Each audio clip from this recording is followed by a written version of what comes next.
Happy independence day.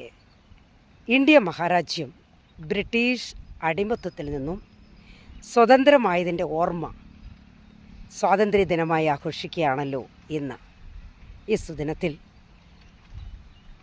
നിങ്ങളോടായി ഒരേ ഒരു ചോദ്യം: നാം ഓരോരുത്തരും സ്വാതന്ത്ര്യം അനുഭവിക്കുന്നുണ്ടോ?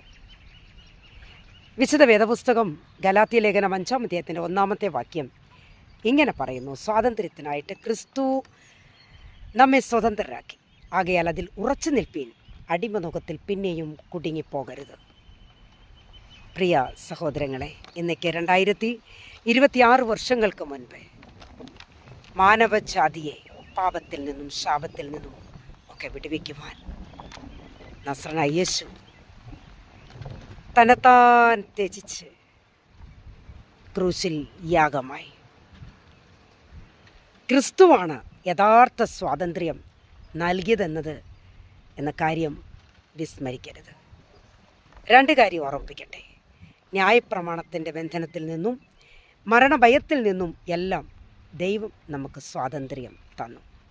ആകയാൽ പ്രിയരെ, ഈ സ്വാതന്ത്ര്യത്തിൽ ഉറച്ചു നിൽക്കണം.